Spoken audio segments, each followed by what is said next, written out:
पुरोहित ने तलवार की धार उम्मे अरारा की गर्दन पर रखी और ऊपर उठाई। लड़कियों और मर्दों ने सजदे से उठकर दो जानू बैठते हुए पुरसोल और धीमी आवाज़ में गाना शुरू कर दिया। ये गोई थी जो इस दुनिया की नहीं लगती थी। पहाड़ियों में घिरी हुई इस तंग सी वादी में ऐसा तिलिस्म तारी हुआ जा रहा था जो बाहर के किसी भी इंसान को यकीन दिला सकता था कि ये इंसानों की नहीं, देवताओं की सरजमीन है। प्रो तलवार को ऊपर ले गया।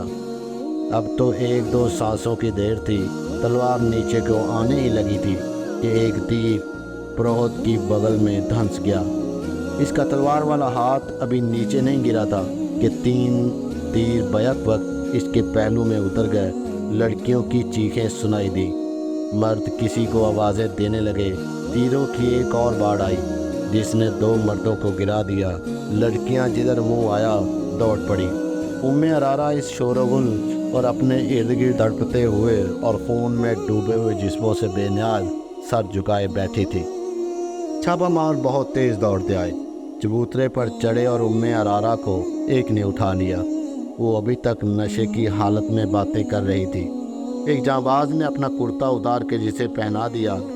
इसे लेकर चले ही थे कि एक तरफ से 12 हबशी बर्चियाँ और ढालें उठाए दौड़ते आए।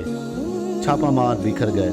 इनमें 4 के पास तीर कमाने थी, उन्होंने तीर बरसाए। बाकी छापामार एक तरफ छुप गए और जब हबशी आगे आए तो अकब से इन पर हमला कर दिया।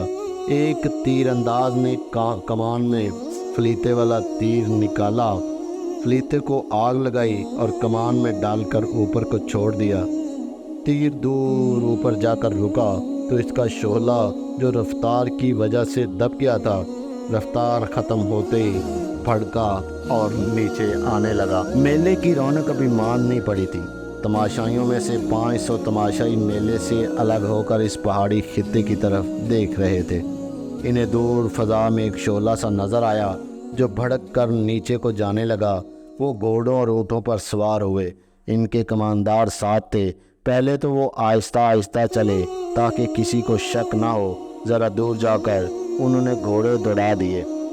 तमाशाई मेले में शराब, जुए और नाचने गाने वाली लड़कियों और असमत फरोश औरतों में इतने मगन थे कि किसी को कानों कान खबर ना हुई कि इनके देवताओं पर क्या क़यामत टूट पड़ी है।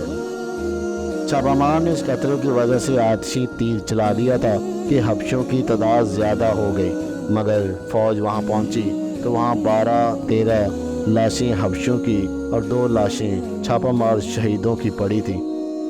वो बर्चियों से शहीद हुए थे। कमानदारों ने वहाँ का जायज़ा लिया, पत्थर के मुंह में गए और तहखाने में जा पहुँचे। वहाँ इन्हें जो चीज़ें हाथ लगी वो उठा ली।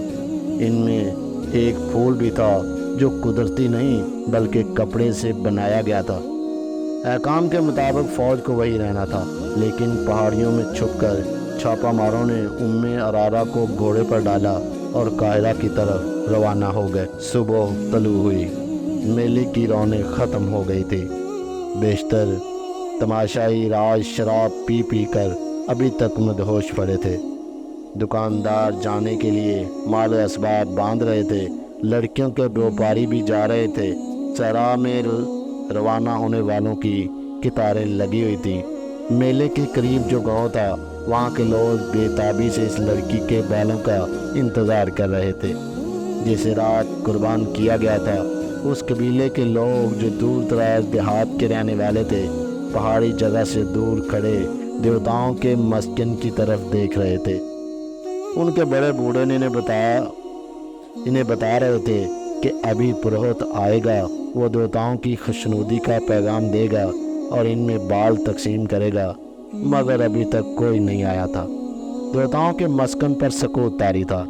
इस मुंतज़र हजूम को मालूम न था कि वहाँ फ़ौज मुकीम है और अब वहाँ से देवताओं का कोई पैगाम नहीं आएगा। दिन गुजरता गया। कबीले के जिन नौजवानों ने कुर्बानी की बातें सुनी थी, इन्हें शक होने लगा कि ये सब झूठ है। दिन गुजर गया। सूरज इन्हीं पहाड़ियों के पीछे जाकर डूब गया। किसी में इतनी जुर्रत नहीं थी कि वो वहाँ जाकर देखता कि पुरोहित क्यों नहीं आया। जारी है।